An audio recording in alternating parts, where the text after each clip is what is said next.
Hello, and welcome to Career Infusion. Career Infusion is brought to you through the Lofty Group, a consulting company that focuses on career and organizational leadership development. I'm very pleased today to present to you as the host. I'm Tracy Kane Lofty, and our guest for today is Mrs. Maryland, United States 2017, Katya Avdiv. Hi.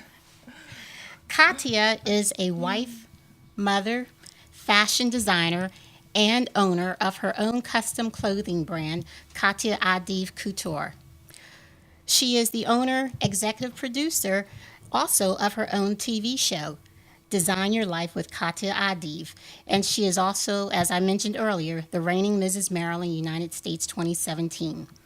Even though her business is less than 3 years old, her clothes have sold in boutiques all over the country, and she has shown her collections during DC Fashion Week, DC Swim Week, New York Fashion Week, as well as participated in numerous fashion galas and fundraisers.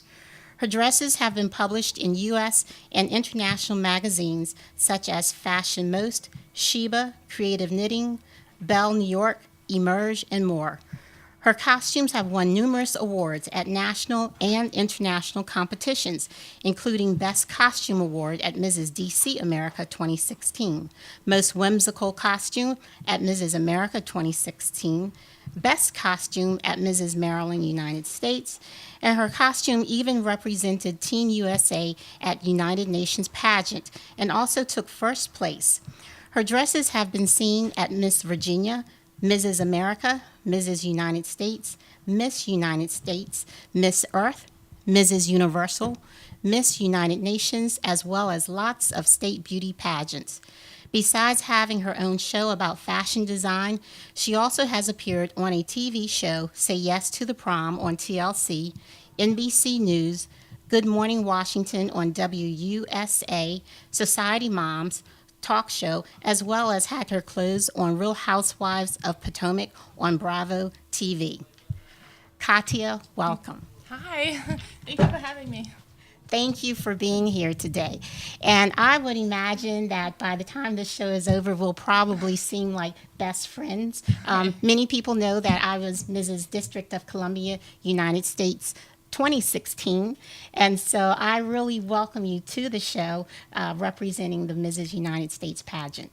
Thank you, Tracy. Yes, and congratulations to you. I watched the tape. I watched the video from last year pageant. You were amazing. So I'm looking forward to the national experience for sure. Thank you. Thank you. So Katya, tell us a little bit about yourself. I actually just read your bio, but one thing I did not mention is your platform. My platform is helping homeless, and it's something that's very dear to my heart because not a lot of people know that I was homeless myself. And for a long time, I was embarrassed to admit it. You know, it's not something you tell to everyone. But then I looked at it, and actually pageantry made me look at it at a very different angle, saying that, well, you know what? It doesn't matter where you came from. It's life and things happen. But what matters is the way you pull yourself up, the way you work towards your goals, towards your dreams. And this is something I want to emphasize as being Mrs. Maryland, that it doesn't matter where you came from. It doesn't matter how old you are. It doesn't matter if you're male or female, how tall or short you are. It doesn't even matter if you speak perfect English or have an accent like me. What matters is that desire to get to where you want to be, desire to help people or to have your own business or to have a family, whatever it is that drives you, just don't stop, just don't keep going. And that's what I want to mostly advertise as the Mrs. Maryland, United States. Thank you. Thank you. You will definitely be a true inspiration. And part of Career Infusion really is to empower people to pursue their professional goals. We want people to also find their passion and find what motivates them and really pursue that. And so you have really just a rich background in the fashion industry. So I'm wondering, when did you find your passion? Well, fashion is something that I loved my whole life, but I didn't really think that it would become my career, even though I'm extremely happy it did. What I started sewing when I was a little girl because my parents, we couldn't really afford clothes. And as a girl, of course, you want to look nice. So what I was doing, I was trying to figure out ways to look good, to have nice stuff to wear. So I used my mom's old dresses or even pillowcases, curtains, whatever fabric material I could find around the house and around my grandma's house. I would just figure out a way to transform it into an outfit. So I never went to school for it. I never had proper training. So this is something that was just in me from the beginning, I guess.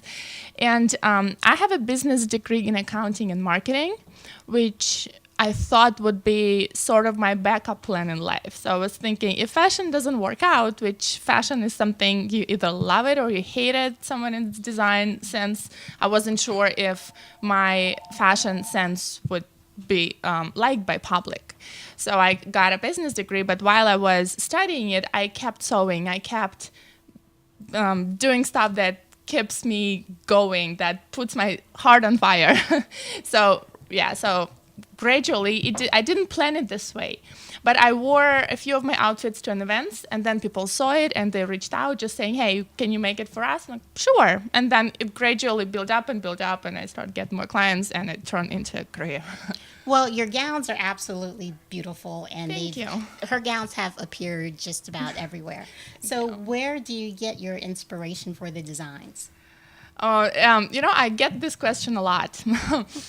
And it's hard to answer because I know a lot of people that go to art museums or flower stores or look at something online. For me, it's a little different. Sometimes I see a fabric and it screams to me, oh, I want to become this dress. It's hard to explain. You just kind of see it. Or sometimes I see a client and they don't really know what they want, but they just tell me, just make something unique for us. And after talking to them, I get their personality. Like, is it a girly girl? Is it a tomboy girl? Is it somebody who wants to be on the conservative side? Is it somebody who likes more sexy, bright, loud outfit? So after talking to them, I try to express their personality in an outfit. So it's hard to answer where the inspiration comes from. I would say from people and also fabric. So do they sometimes, do your customers sometimes give you like the concept and then you take it from there? Yes, usually not the first time. Usually when people come to me for the first time, they kind of have an idea of what they want. And then after they see what I can do, it happens a lot to me. They just tell me, okay, I need a dress for this event. Just do whatever you want. Whatever color and outfit, I know it's gonna be me. It's gonna be my dress, which somebody else might not necessarily like it, but this would be the right dress for that person. So Katya is now wearing the gowns that she sells to her clients. And so I'm wondering, it's almost like you've now become your client. And what is that like now that you are actually wearing your gowns? I think I'm the toughest judge when it comes to anything related to design. And the same when designing for me. When I was designing the gown for my Mrs. Maryland competition, it actually, even though I was planning everything about a year beforehand, my fitness and the swimsuit and questions and costume and everything else, but as far as gowns, I just didn't know. Nothing was good enough. No colors were good enough. No, it was crazy. And everybody kept asking me, even the months before the pageant, they kept asking me, so what color is your gown? And I'm like, guys, I don't know. There is no gown yet. And they thought I was joking. I just didn't want to share, but I really didn't have a gown until about a week before a week before the pageant. I started planning it. I had an idea in my head. I got all the fabrics and I started making it literally 3 days before the pageant. And everybody thought it was insane, That's great. That's great. That really means you're a professional if you can make a gown 3 days prior to an event. Thank you. Yeah, I tried my best. It was like almost 24-hour continuous sewing. So how did you really, though, start your business? You said that you wore your gowns and people saw them and then they would ask you to make a gown. But how did you really launch your business? It was very gradually. So I didn't even think it would become a business. I thought it would be a hobby. And I started when my son is now 3 years old. And I started when he was 1. roughly about one, because I was planning to be a stay-home mom for a few years, but my husband, he saw that I needed that creative outlet. He knows me, of course, and he saw that I was struggling trying to be the best mom and not having my creative part. He saw that, so he just asked me, "Do you just want to maybe let him go to daycare part-time and just make something for fun for yourself?" And of course, it's like, yes, absolutely yes. And I made a few, and then people start asking me, "Oh, so you make gowns now? Can I order one?" And I thought, okay, why not? Sure, I love that. I love that creative challenge every time I get a new client. I get excited like a kid. So it just gradually became more, and then we had to give him to a daycare to a full day.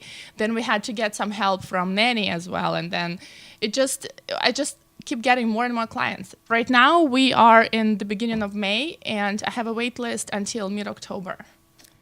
Amazing. So I'm trying to figure out a way to hire more people, and just so that people don't have to wait for half a year to get a gown from me. But I'm very flattered that somebody who just started 3 years ago, actually 2 years ago, to have it on a business professional level, that I have such a long wait list of people. That's great. Now, I'm wondering, are you able to look at the body type of a contestant? Let's say you're working with a contestant, a client. Are you able to look at the body type? Because I know I tried on many gowns, and I actually ended up buying my gown from a store called Shears in Pocomoke City, Maryland. A beautiful emerald beautiful green, I remember. Yes, a beautiful emerald green gown. And however, my size 6 and 8 is very different than contestants, especially younger contestants, size 2 and 4. And so, I had to really pick something that would flatter my figure. So how do you go about selecting the style? As a designer, I suggest. But most people, especially pageant ladies who have competed before, they kind of know what colors look good on stage, what colors look good on them specifically, what colors don't look good on them. So there are a combination of factors. I try to suggest, because how do I really tell a person, hey, you need to wear something different to hide something? You can't. But I would suggest that, okay, maybe we should what if we try this silhouette? Let's see how it looks. And I usually have a few gowns in my studio where people can, first of all, they can see the quality of my work. They can actually feel the fabric and see the beading and see the inside of the dress to see what it looks like, because that's important too, right? And they can also try different silhouettes, not necessarily the color that they would pick, but see, does the mermaid look good on me? Does the ball gown look good on me? Maybe I should go with something high-low or something with a long train. So it really depends on the person, but I can tell you this, that a dress can do wonders to a body. A rightfully constructed dress, when it's done properly, when it's fitted, when it's tight in the right places, it can do magic. Yes, that's true. And I'm wondering, I'm sure a lot of people watching the show are thinking you're absolutely stunning. Aww. So I'm wondering, for those who are, let's say they have a special event coming up, not necessarily in a pageant, what is the best beauty advice that you can give? Be yourself. And this is something that when I heard for the first time, actually from another pageant contestant, I thought to myself, okay, what does it really mean? But the more I'm into this business, the more people I meet, the more beauty events I attend, it really makes a difference when somebody is trying to look like somebody else or don't act like themselves. Like when somebody is wearing extra tall high heels, where they don't really wear them in real life, you can tell they're struggling. You can feel the pain. And the same when somebody is wearing a hairstyle that they're not used to, you can feel that every time they're trying to fix it, you can feel the nervousness. So my advice would be to be yourself. Just find a way so that when you feel comfortable, it comes across. You talk this way, you look at people this way. Just be yourself, because there's only one of you. Nobody else is like you. Just be you. Very good, very good. So now you're in the Mrs. United States pageant system now. And one thing I really like about this pageant is it includes women of all ages. I was more of the senior at 50.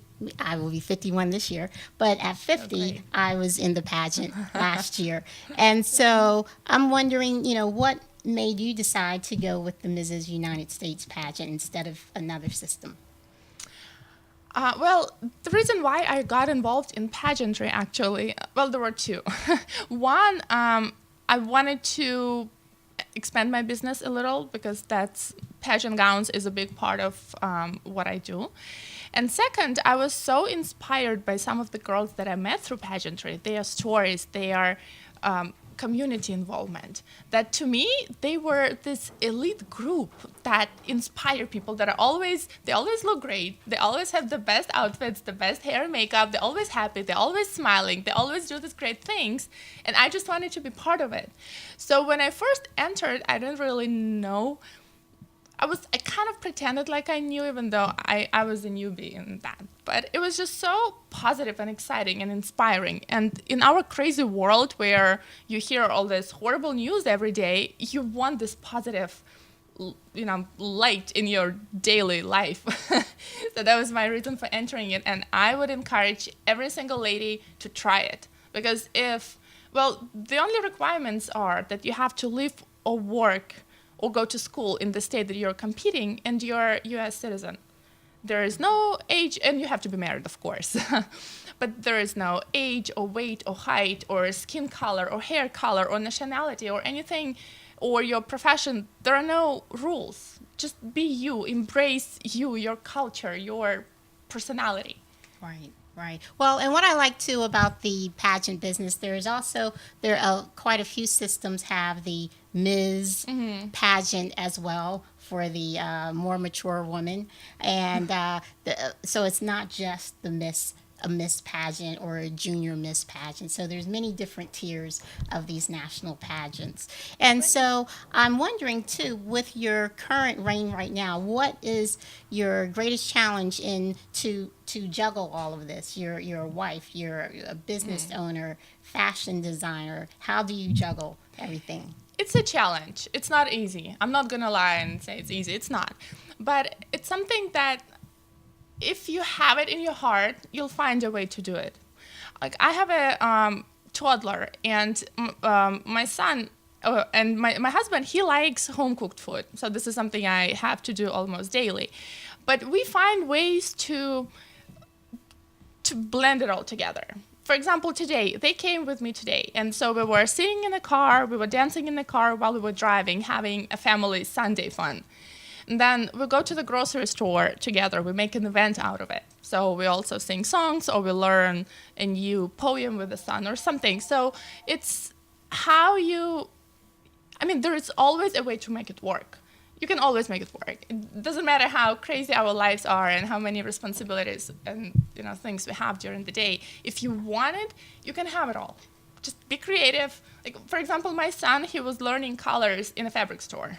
When I was buying fabric for my clients for dresses, I was asking him, okay, so what color is this one? What shade of green is that one? How would you call it? Or what size is bigger, this one or this one? So just find a way.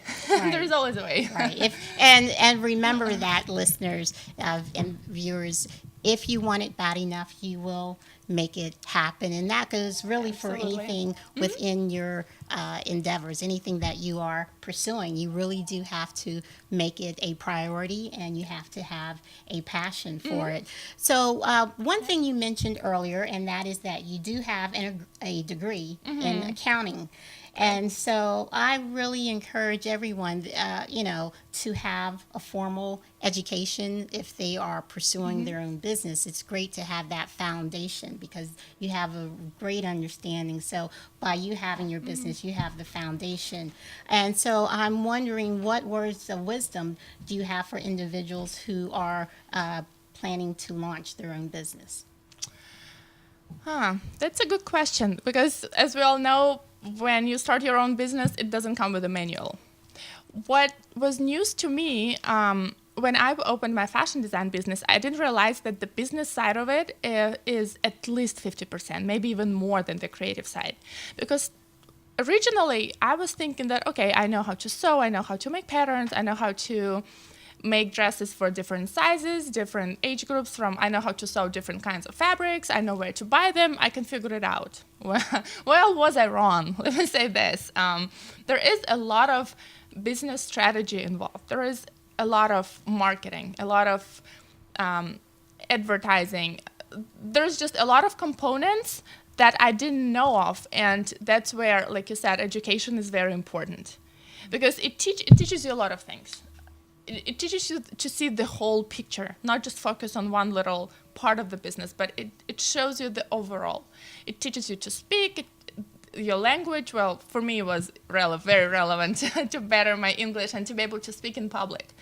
Because I'm from Belarus, which is part of Russia, and in my country, public speaking is not, it's not taught in school. It's not a big deal in school. And even when we write essays, we're not taught how to form your opinion, how to back up your opinion. And this is something that's very important in America, in whatever area you do.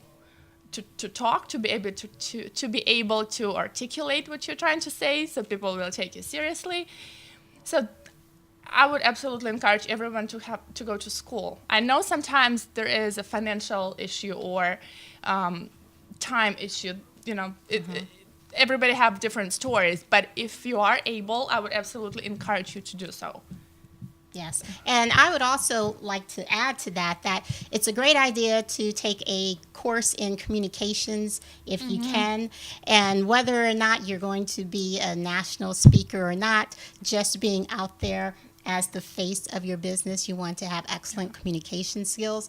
And so if your budget is limited, my suggestion is that you just simply record yourself. Make perhaps a 3 to 5 minute speech, recording yourself, and then have your friends critique the presentation. That's a great idea, actually. Yes. My very first management job, I was fortunate enough that the executive director had everyone in management to participate in a full day communications workshop. At the first thought, everybody thought, oh, what are we doing this for? But I look back on that years later, and that was one of the best things I could have done, because I was videotaped and critiqued by the consultant who was leading the session. For example, one thing I always remember is that the facilitator pointed out that I said get instead of get.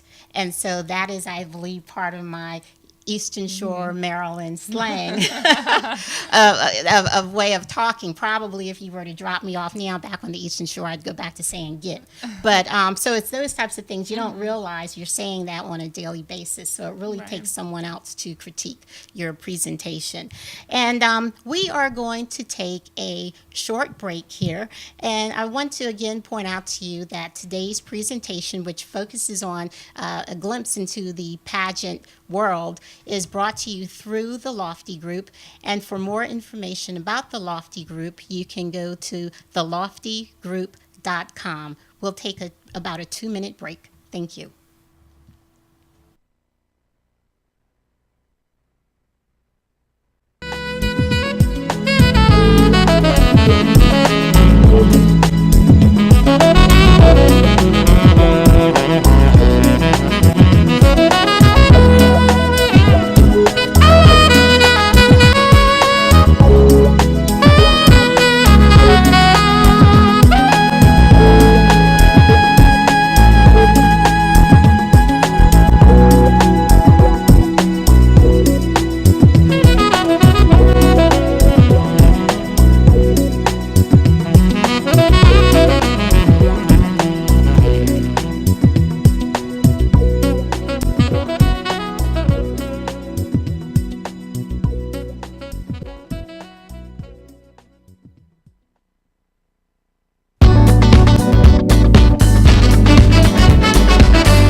Welcome back to Career Infusion. I'm your host, Tracy Kane Lofty. Again, we are joined by Mrs. Maryland, United States, Katia Adif.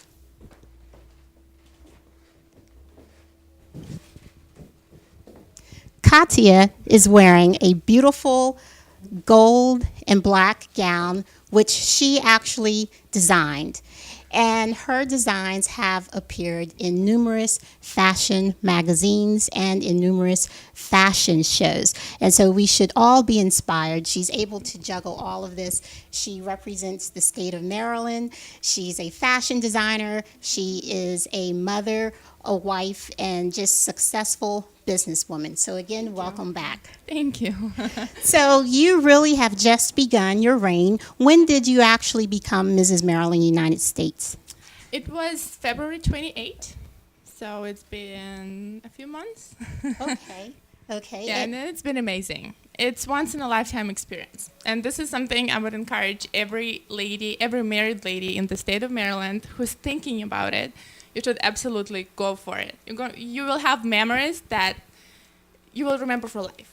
And so far, it has been, I know it just started, and I'm still preparing for nationals, which is a big deal, happening in Orlando in a little less than 2 months, which I'm very excited, stressed, running around doing all the crazy stuff about. But yeah, I think it's once in a lifetime experience. So I can recall preparing, and I remember just working out like crazy Yes. almost every single day because I knew I had to wear the swimsuit. So how are you preparing for nationals? Well, like you mentioned, swimsuit and fitness is a big part of it. And I'm very lucky to have an amazing, amazing personal trainer, my sponsor, Reggie. And we have been working out for roughly about a month now. We still have 2 more months to go. So he's the guy who's in charge of getting me in shape. And of course, you have to have a lot of outfits, like you said. Roughly about 20-ish outfits we need for the National Week, because people don't realize it's not just one event where you model a gown, you wear a swimsuit, and an opening number. There's a lot more. They have a lot more events for contestants, and every time you need to look good, you need to wear something that represents you. And of course, I'm a fashion designer, so this is something, being different every day, something that would represent me. So that's a big part of it. Okay, so Katia was actually in the state pageant, in the Maryland state pageant, and now you're preparing for the nationals, as you just mentioned. And I'm wondering, how is preparing for the state pageant different than preparing for nationals? From what I've heard, I've never done a national pageant yet, but from what I've heard, that girls are fierce there. Everybody wants that crown, so girls are preparing. They are there to win it. So you need to be a few levels up from where you think you should be. So every category you need to be, you think your body's in shape, you need to get better. So one thing is working out in preparation for the nationals. This is a must. Yes, working out is a must. And then of course, practicing your interview, practicing your question, your on-stage question, doing the community involvement, because that's the point of being Mrs. Maryland. It's a privilege, but it's also a job, and it's something that we should do daily. Like one of the things that I do, we are feeding homeless on Sundays, actually, in Georgetown Ministry at 12 o'clock, almost every Sunday. And this is something that I have been doing long before I started my pageant journey, and I'm gonna keep doing it long after the pageant is gone. So, and besides this, there are different appearances that you need to do. There are different activities that you need to participate. And then there's always also family and business, juggling it all together. So are you, the state of Maryland is not that large. However, when you have to travel to all of these places, you think, oh my goodness, how much farther can it possibly be? Have you been seeing most of the state of Maryland, or mainly like the east side of Maryland? Mainly, yes. Mainly the side that's closest to DC, the DC surroundings, and also Baltimore. There are quite a few events happening in Baltimore, and of course Annapolis, our capital. They're going to have a parade there shortly on the Memorial Day weekend, which I'm looking forward to. Okay, well, please do make it a point to go to the Eastern Shore of Maryland, my Yes. hometown, which is the most beautiful side of Maryland, I must say. All of the beautiful oceans and farms. It's really tranquilizing. Will do. Okay, so now, do you have any particular projects coming up soon with your gowns where you're in any fashion shows? Well, usually last year I had quite a few fashion shows that I was and the fundraisers that I was a part. And recently there actually was a big one of the biggest fundraising events in DC, Fashion for Pause, where all the donated money, which were close to $300,000 in 12 weeks, which is a lot, I think, that goes to homeless animals, to homeless shelters. And then I'm going to have a few fundraisers around the year. They don't usually try to. There's only so much I can talk about them until they start the main advertising campaign. But yes, I will be a part. Okay. And then, I really want to point out that pageants really are more than wearing beautiful gowns and beautiful clothes. It's really about promoting your platform, and like you have a business, and so you're able to promote not only your platform but your business as well. So if you have an important message that you really want to share with the world, pageantry is one way to do that. Absolutely. Would you agree? Absolutely, yes. Okay, and then you also spoke on the earlier segment of the show about how one time you were homeless, and that is your platform now. So are you going out into the schools, or was it more about the community activism? Yes. Well, for me, my personal story, let me elaborate on this a little bit. When I got to this country 14 years ago, I didn't have any money. I had no relatives, no friends, no job, no house, nothing. It was basically just me, my suitcase, and my big dreams of hoping to ever make it in this world. And what I've learned is hard work is very important. And also, there are people who helped me along the way, random people who didn't know me. But there was one lady who let me use a shower in her house when I was homeless and sleeping in a park. And then there are people who help you with a job or help you get an outfit so you can get a job. And those random acts of kindness have a lot more impact than people think. And this is something I want to emphasize. When we do those lunches in homeless shelter, I get so inspired by people there. They are phenomenal. Some of them have degrees, and some of them have great ideas. And you would be surprised. I mean, unfortunately, in America, a lot of families are just one paycheck away from being homeless. This is cruel life. And I get inspired by those people when I hear their stories, and I think, well, maybe they just need a little extra help, like at this moment, to keep their lives back on track. So this is something, having a crown gives you, it's like a microphone.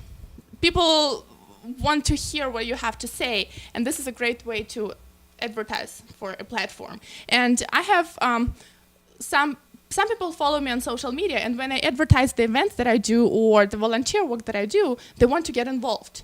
And this melts my heart, especially when young kids, when they come up to me and they say, hey, I follow you on Facebook, and I saw that you're doing this event in this senior center. I would like to join. And of course, absolutely, I would love to. And this is amazing that even the younger generation, they want to be inspired. They want to help others.